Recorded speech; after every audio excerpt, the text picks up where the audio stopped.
ನಡಿ ಈಗ ಶುರು ಮಾಡೋಣ.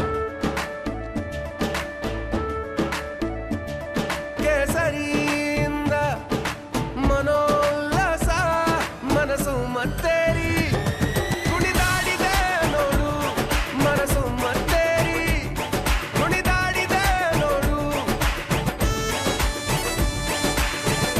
ಕ್ಷಣ ಕ್ಷಣವೂ ಆಚರಿಸಿ ಕೇಸರಿ ಹಬ್ಬ.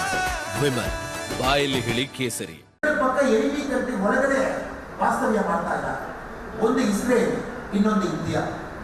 ಎರಡು ದೇಶಕ್ಕೆ ಮಾತ್ರ ಎರಡು ನೈಬರ್ ಕೂಡ ಎನಿಮಿ ನೈಬರ್ ಇದ್ದಾರೆ. ಒಂದು ಕಡೆ ಚೈನಾ, ಒಂದು ಕಡೆ ಪಾಕಿಸ್ತಾನ. ಈ ಕೋಣದಲ್ಲಿ ದೃಷ್ಟಿಕೋನದಲ್ಲಿ ನಾವು ನೋಡಬೇಕು. ಕಳೆದ 10 ವರ್ಷದಲ್ಲಿ ಯಾವ ತರ ಇಂಟರ್ನೆಟ್ ಸೆಕ್ಯೂರಿಟಿ ನಾವು ಮೇಂಟೈನ್ ಮಾಡ್ತೀವಿ, ಎಷ್ಟು ಚೆನ್ನಾಗಿ ಇಂಟರ್ನೆಟ್ ಸೆಕ್ಯೂರಿಟಿ ಮೇಂಟೈನ್ ಮಾಡ್ತೀವಿ.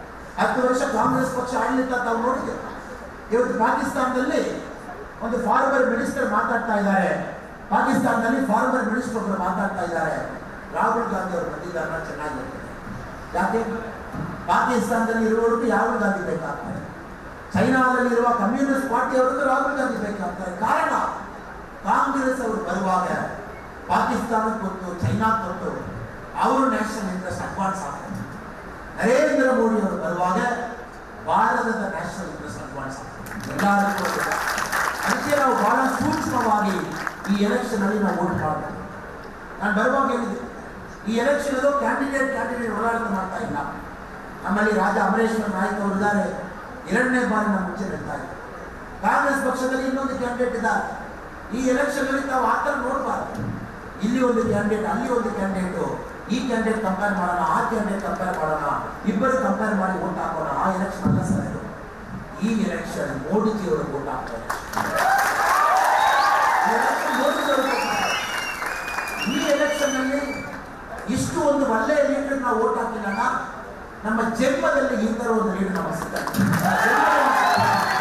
ಈ ತರ ಒಂದು ಸ್ಟ್ರಾಂಗ್ ಲೀಡರ್, ಒಂದು ಕೇಪಬಲ್ ಲೀಡರ್, ಒಂದು ಧೈರ್ಯವಾಗಿ ಡೆಸಿಷನ್ ಮಾಡುವ ಒಂದು ಲೀಡರ್, ನಮ್ಮ ದೇಶ ಮುಂದೆ ಹೋಗಬೇಕಾದ್ರೂ ಪ್ರಾಮಾಣಿಕ ಪ್ರಯತ್ನ ಮಾಡುವ ಒಂದು ಲೀಡರ್ ನಮ್ಮ ಜನ್ಮದಲ್ಲಿ ಮೋದಿಜಿಯವರು ಬಿಟ್ಟು ಇನ್ನೊಂದು ಲೀಡರ್ ನಾವು ನೋಡಲಿಕ್ಕೆ ಸಾಧ್ಯವೇ ಇಲ್ಲ.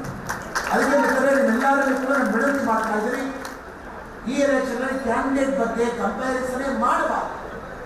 ಈ ಎಲೆಕ್ಷನ್ ಮೋದಿಜಿಯವರ ಎಲೆಕ್ಷನ್. ನಾವು ಮಾಡುವ ವೋಟ್ ಎಲ್ಲ ಕೂಡ ಮೋದಿಜಿಯವರು ಕೊಡುವ ವೋಟ್.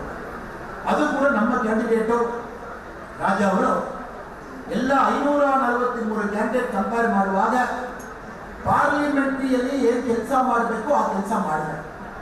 425 ಕ್ವೆಶ್ಚನ್ಸ್ ಪಾರ್ಲಿಮೆಂಟ್ನಲ್ಲಿ 425 ಬಾರಿ ನಮ್ಮ ಕ್ಷೇತ್ರ ಪರವಾಗಿ, ಕರ್ನಾಟಕ ಪರವಾಗಿ, ಬೇರೆ ಇಶ್ಯೂ ಪರವಾಗಿ 425 ಟೈಮ್ ಅವರು ಕ್ವೆಶ್ಚನ್ ರೈಸ್ ಮಾಡಿದ್ದಾರೆ.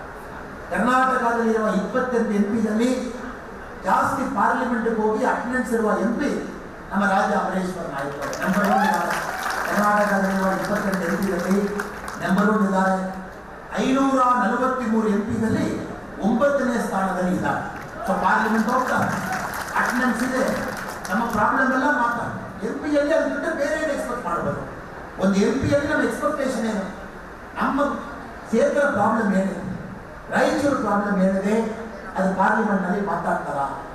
ನಮ್ಮ ಪರವಾಗಿ ಪಾರ್ಲಿಮೆಂಟ್ಗೆ ಹೋಗ್ತಾರೆ, ನಮ್ಮ ಪರವಾಗಿ ಪಾರ್ಲಿಮೆಂಟ್ನಲ್ಲಿ ಮಾತಾಡ್ತಾರೆ. ನಮ್ಮ ಪ್ರಾಬ್ಲಮ್ ಏನಿದೆ ಪಾರ್ಲಿಮೆಂಟ್ನಲ್ಲಿ ರೆಪ್ರೆಸೆಂಟ್ ಮಾಡ್ತಾರೆ. ಒಂದು MP ಇದು ಮಾತ್ರ ಟೆಸ್ಟ್. ಆ ಟೆಸ್ಟ್ ನೋಡುವಾಗ ನಮ್ಮ ರಾಜಾ ಅಮರೇಶ್ವರ ನಾಯ್ಕ ಅವರು 100ಕ್ಕೆ 100 ಮಾರ್ಕ್ 100% ತಗೊಂಡಿದ್ದಾರೆ. ಯಾವುದೇ ಒಂದು ಕಾರ್ಯಕ್ರಮ.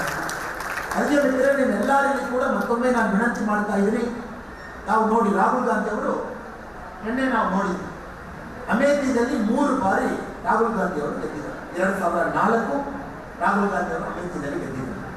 2009 ರಾಹುಲ್ ಗಾಂಧಿ ಅವರು ಅಮೇಥಿಯಲ್ಲಿ ಗೆದ್ದಿದ್ದಾರೆ. 2014 ರಾಹುಲ್ ಗಾಂಧಿ ಅವರು ಅಮೇಥಿಯಲ್ಲಿ ಗೆದ್ದಿದ್ದಾರೆ. 2019 ಎಲೆಕ್ಷನ್ ನಲ್ಲಿ ರಾಹುಲ್ ಗಾಂಧಿ ಅವರು ಸೋಲು. ಸೊ ಎಲೆಕ್ಷನ್ ನಲ್ಲಿ ಸೋಲು ಗೆಲ್ಲುವುದೆಲ್ಲ ಓಕೆ, ಸಾಧಾರಣ, ಇದು ಆಗ್ತದೆ. ನಾವು ಒಂದು ಲೀಡರ್ಶಿಪ್ ಅಲ್ಲಿ ಏನು ಎಕ್ಸ್ಪೆಕ್ಟ್ ಮಾಡ್ತೀವಿ, ಅವರು ಪುನಃ ಅಮೇಥಿಗೆ ಹೋಗಿ ಕಂಟೆಸ್ಟ್ ಮಾಡಿ ನೀವು ತೋರಿಸಿ, ನೀವು ಧೈರ್ಯವಾಗಿ ನಾನು ಪಾಲಿಟಿಕ್ಸ್ ಮಾಡಲಿಕ್ಕೆ ನನಗೆ ಕೆಪಾಸಿಟಿ ಇದೆ. ಆದರೆ ನಿನ್ನೆ ನಾವು ನೋಡಿದ್ದೀವಿ, ರಾಹುಲ್ ಗಾಂಧಿ ಅವರು ಬ್ರೇವ್ ಇರಬೇಕು. ನಾವು ಒಂದು ವಿಷಯ ಅರ್ಥ ಮಾಡಿಕೊಂಡು, ಒಂದು ಕಾನ್ಸ್ಟಿಟ್ಯೂನ್ಸಿನಲ್ಲಿರುವ ಜನಕ್ಕೂ ವಿಶ್ವಾಸವಾಗಿ ಒಂದು ಮನುಷ್ಯ ಇರಲಿಕ್ಕಾಗಿಲ್ಲ. ದೇಶ ಪ್ರಧಾನಮಂತ್ರಿಯಾಗಿ ವಿಶ್ವಾಸವಾಗಿರ್ತಾರೆ ಅವ್ರು ಅಮೇರಿಕೆ ಬಿಟ್ಟೋಗಿದ್ದು, ಅವ್ರು ಲೈಬ್ರರಿಗೆ ಹೋಗಿದ್ದು, ಅವ್ರ ಪರ್ಸನಲ್ ವಿಚಾರವಾಗಿ ಇರಲಿ. ಹಣ 3 ಬಾರಿ ಕಾಂಗ್ರೆಸ್ ಪಕ್ಷ ರಾಹುಲ್ ಗಾಂಧಿ ನಮ್ಮ ಪ್ರೈಮ್ ಮಿನಿಸ್ಟರ್ ಕ್ಯಾಂಡಿಡೇಟ್ನು ಅವರೇ ಹೇಳಿ. ಒಂದು ಪ್ರೈಮ್ ಮಿನಿಸ್ಟರ್ ಕ್ಯಾಂಡಿಡೇಟ್ಗೂ ಇಷ್ಟು ತಾಕತ್ತಿಲ್ಲ. ನಾಳೆ ಪಾಕಿಸ್ತಾನ ಜೊತೆಗೆ ಯಾವ ಥರ ಮಾತಾಡ್ತಾರೆ, ಇಲ್ಲ ಅಮೆರಿಕ ಜೊತೆಗೆ ಯಾವ ಥರ ಮಾತಾಡ್ತಾರೆ, ಇಲ್ಲ ವರ್ಲ್ಡ್ ಪವರ್ ಜೊತೆಗೆ ಯಾವ ಥರ ಮಾತಾಡ್ತಾರೆ. ಅವರು ಪುನಃ ಅಮೆರಿಕ ಹೋಗಲಿ, ಪುನಃ ಅವರು ಸೋಲ್ಕೊಂಡು ಬರಲಿ, ಅದು ಬೇರೆ ವಿಚಾರ. ಅವರು ನಾನು ಅಮೆರಿಕ ಹೋಗಲ್ಲ, ರೇಬೆರಳಿಗೆ ಹೋಗ್ತೀನಿ, ಅದು ನನಗೆ ಬಹಳ ಸೇಫ್ ಸಿಗ್ತೀನಿ.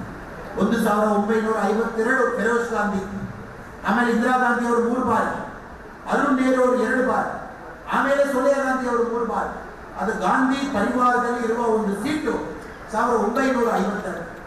ಇಡೀ ಇತಿಹಾಸದಲ್ಲಿ ಕಾಂಗ್ರೆಸ್ ಪಕ್ಷ 3 ಬಾರಿ ಮಾತ್ರ ಆ ಸೀಟ್ನಲ್ಲಿ ಸೋಲೋಗಿದ್ದಾರೆ. ಅದಕ್ಕೆ ಸೇಫ್ ಸೀಟ್ ಅಲ್ಲಿ ಹೋಗಿದ್ದಾರೆ. ಈ ಬಾರಿ ನಮಗೆ ಗೊತ್ತು, ರೇಬರೇಲಿಯಲ್ಲಿ ಕೂಡ ನಮ್ಮ ಬಿಜೆಪಿಯಲ್ಲಿ ಗೆದ್ಕೊಂಡು ಬರ್ತಾರೆ. ಅಮೇರಿಕದಲ್ಲಿ ಸ್ಮೃತಿ ಇರಾನಿ ಅವರು ಗೆದ್ಕೊಂಡು ಬಂದಿದ್ರು. 2024ರಲ್ಲಿ ರೇಬರೇಲಿಯಲ್ಲಿ ರಾಜ್ಯ. ಬಟ್ ನಮಗೆ ಅದು ಬಿಟ್ಟು ಬಹಳ ಇಂಪಾರ್ಟೆಂಟ್ ವಿಚಾರ, ಒಂದು ಮನುಷ್ಯಕ್ಕೂ ಒಂದು ಲೀಡರ್ಶಿಪ್ ಎಬಿಲಿಟಿ ಇಲ್ಲ.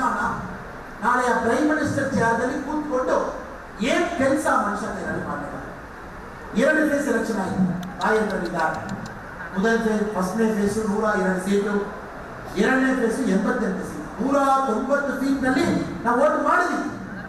190 ಸೀಟ್ನಲ್ಲಿ ವೋಟ್ ಮಾಡಿದ ಮೇಲೆ ಕೂಡ 3ನೇ ಫೇಸ್ ಬರ್ತಾ ಇದೆ. ನಮ್ಮ ದೇಶದಲ್ಲಿರುವ ಜನಕ್ಕೂ ಈವಾಗ ಕೂಡ ಗೊತ್ತಿಲ್ಲ India alliance prime minister candidate ಯಾರು ಬರಬಹುದು ಗೊತ್ತಿಲ್ಲ. ಮಮತಾ ಬ್ಯಾನರ್ಜಿ ಒಪ್ಕೊಳ್ತಾರ, ಒಪ್ಕೊಳ್ಳಲ್ಲ. ಅರವಿಂದ್ ಕೇಜ್ರಿವಾಲ್ ಒಪ್ಕೊಳ್ತಾರ, ಜೈಲಲ್ಲಿದ್ದಾರೆ, ಐಡಿಯಾ ಇಲ್ಲ. ತಮಿಳುನಾಡು MK ಸ್ಟಾಲಿನ್ ಒಪ್ಕೊಳ್ತಾರ, ತಮಿಳುನಾಡಿನಲ್ಲಿ ನಾವೇ ಒಪ್ಕೊಳ್ತಾ ಇಲ್ಲ. ದೇಶದಲ್ಲಿ ರಾಹುಲ್ ಗಾಂಧಿ ಅವರು ಒಪ್ಕೊಳ್ತಾರ, ಸ್ವಂತ ಸೀಟ್ಗಳಿಗೆ ತಾಕತ್ತಿಲ್ಲ, ಅವರಲ್ಲಿ ಪ್ರಧಾನಮಂತ್ರಿ. ಉದ್ಧವ್ ಠಾಕ್ರೆ ಅವರು ಬರಬಹುದಾ? ಅವರಲ್ಲಿ ಇರುವ ಶಿಕ್ಷಣ ಕ್ಯಾಡರ್ಸ್ ಎಲ್ಲ ಬಿಜೆಪಿ ಕಡೆ ಬಂದಿರ್ತಾರೆ. ಕ್ಯಾಡರ್ಸ್ ಇಲ್ಲ ಅವರಲ್ಲಿ. ಫರೂಕ್ ಅಬ್ದುಲ್ಲಾ, ಒಮರ್ ಅಬ್ದುಲ್ಲಾ ಬರ್ತಾರ. ಕಾಶ್ಮೀರದಲ್ಲಿ ಅವರು ಸ್ವಂತ ಗ್ರಾಮದಲ್ಲಿ ಅವ್ರಿಗೆ ಮರ್ಯಾದೆ ಇಲ್ಲ. ಒಂದು ವಿಷಯ ಅರ್ಥ ಮಾಡಿಕೊಳ್ಬೇಕು, ನಮ್ಮ ದೇಶದಲ್ಲಿ ಈ ತರ ಒಂದು ಪರಿಸ್ಥಿತಿ ನಾವು ನಮ್ಮ ದೇಶದಲ್ಲಿ ನೋಡಿ. ಇಷ್ಟು ಲೀಡರ್ಸ್ ಇಲ್ಲ, ಇಂಡಿಯಾ ಅಲಯನ್ಸ್ ಹೇಳ್ಕೊಂಡು ಇಷ್ಟು ಲೀಡರ್ಸ್ ಇಲ್ಲ. ಕ್ಯಾಪ್ಟನ್ ಅರ್ಜುನ್ ಕೊಂದಿದ್ದು ಯಾರು? ಅವ್ರ ನರೇಟಿವ್ ಎಲ್ಲಿ ತಂದಿಟ್ಟಿದ್ದಾರೆ ಅಂತಂದ್ರೆ ಸಂಪತ್ತನ್ನ ಹಂಚಿಬಿಡೋದು ಅಂತ. ಇದು ಸ್ಟುಡಿಯೋ ಟಿಪ್ಪು ಜಯಂತಿ ಮಾಡಕ್ಕೆ ಅವ್ರಿಗೆ ಖಂಡಿಸಿದ್ರು. Very nice.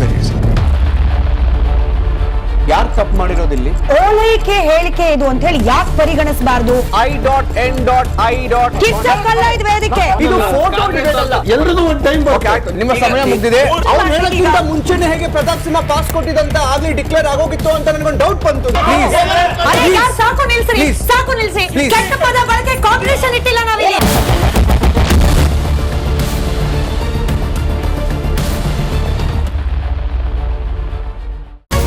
Republic word app ಇದು ಕೇವಲ ಅಪ್ಲಿಕೇಶನ್ ಅಲ್ಲ, ಸಮಗ್ರ ಸುದ್ದಿಗಳ ಸಂಪರ್ಕ ಮಾರ್ಗಕ್ಕೆ ಕ್ರಾಂತಿಕಾರಿ ಬದಲಾವಣೆ. ರಿಪಬ್ಲಿಕ್ ವರ್ಡ್ ಆಪ್ ಕೇವಲ ಸುದ್ದಿ ಅಪ್ಲಿಕೇಶನ್ ಪರಿಚಯಿಸ್ತಾ ಇಲ್ಲ, ಬದಲಾಗಿ ಡಿಜಿಟಲ್ ಸುದ್ದಿ ಬಳಕೆಯ ಹೊಸ ಯುಗಕ್ಕೆ ನಾಂದಿ ಹಾಡ್ತಾ ಇದೆ. ಇದೊಂದು ಬ್ರೇಕಿಂಗ್ ನ್ಯೂಸ್, ಪ್ರಭಾವಶಾಲಿ ಕಾರ್ಯಕ್ರಮಗಳಿಗೆ ಗಟ್ಟಿಯಾದ ನ್ಯೂಸ್. ಇಲ್ಲಿ ಕೇವಲ ತಾಜಾ ಸುದ್ದಿ, ಅದರ ನೇರ ಪ್ರಸಾರ ಮತ್ತು ಚರ್ಚೆಗಳಿಗೆ ಮಾತ್ರ ಅವಕಾಶ. ರಿಪಬ್ಲಿಕ್ ವರ್ಲ್ಡ್ ಆಪ್ ಡೌನ್ಲೋಡ್ ಮಾಡಿಕೊಳ್ಳಿ. ಗೂಗಲ್ ಪ್ಲೇಸ್ಟೋರ್ ಮತ್ತು ಆಪಲ್ ಆಪ್ ಸ್ಟೋರ್ನಲ್ಲಿ ಲಭ್ಯವಿದೆ.